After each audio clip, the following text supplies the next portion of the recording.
Heard from President Bolsonaro already that he remains neutral when it comes to the Ukraine crisis, but we know that this is having global economic ramifications, especially when it comes to inflationary pressures. How does this affect your job? Well, certainly inflationary pressures from food, from energy. Ukraine is about grains, and Russia is about fertilizers as far as Brazil is concerned. But we are concerned with the world inflation.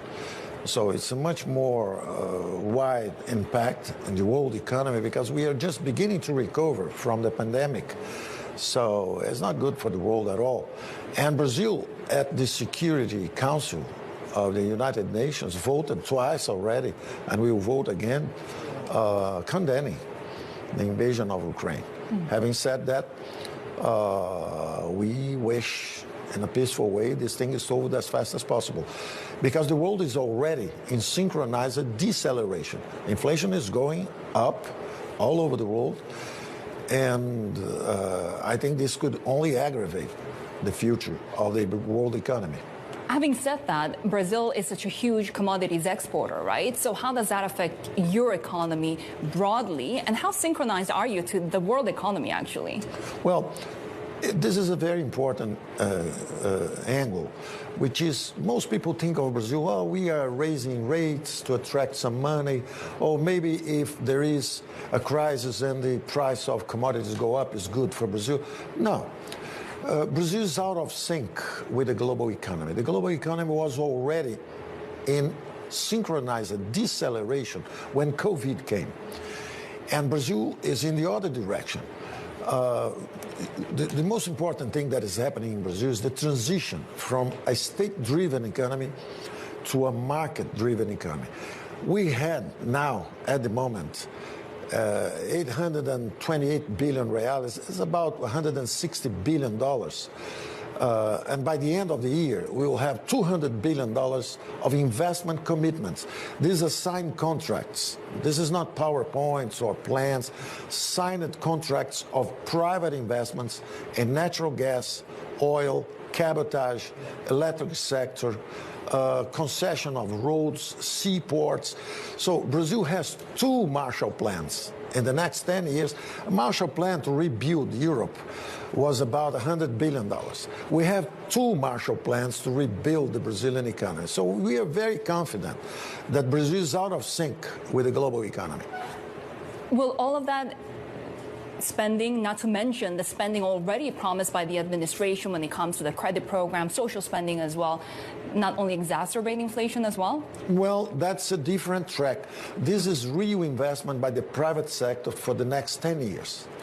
A different thing is the fiscal and monetary impulse given during the pandemic. We assisted 68 million Brazilians, vulnerable, the most vulnerable citizens. We preserved 1 million jobs, 11 million jobs in the market, in the private market, in the labor market. And we created 12 million jobs since the bottom of the recession in 2020, mid-2020, until now. So, and Brazil is probably the only country. The other one that did it, it's Singapore. It's easier because it's just a big city. But Brazil is probably the only country that pulled out the monetary and fiscal incentives during the pandemic. So inflation in Brazil could be even lower than the U.S. in this year. Let's see what happens. Okay. I think Brazil will again surprise on the upside. But that's the thing, you're so optimistic about the growth outlook in Brazil, and you're giving me all of this information about new private investments as well. Why does Brazil need another credit program now? No, the credit program we are announced is just a renewal of the money that came back. We are not printing money or expanding credit. We are just not destroying the credit, because it was the first recovery in the Brazilian history that 48% of the credit went to small and average companies. And these people paid. They recovered, with the recovery of the economy, with the assistance that we gave to 68 million vulnerables. So the economy bounced back strongly, and we took advantage of this bouncing back to remove the stimulus. So there's no fiscal pressure. When we talk about inflation, Brazil reduced its fiscal deficit from 10% of GDP to 0 in 1 year. So we contracted the fiscal policy during the recovery. So there's no inflationary pressure. You see, inflation in Brazil went from 3 to 10. Inflation in the U.S. from 0 to 7.5. Right. So basically, it's global inflation. When we talk about inflation in Brazil, it's global inflation. And yet add to the credit program the fact that President Bolsonaro is also promising more social spending. His rival, former President Lula, is also promising more social spending. What will happen to the spending cap rule? Now, our social spending is all inside the spending cap. All our expenditures of the private sector and investments, and there's 2 Marshall Plans. It's not public spending.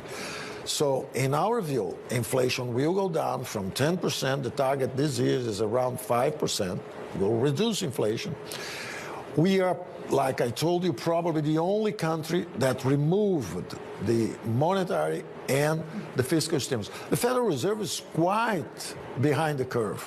The European Central Bank quite behind the curve. I'm very much concerned about you here. I don't know. The Federal Reserve. Inflation is coming.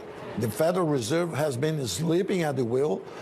World inflation is coming. The great global arbitrage of cheap labor from Asia is over. Right. So I think you should be very concerned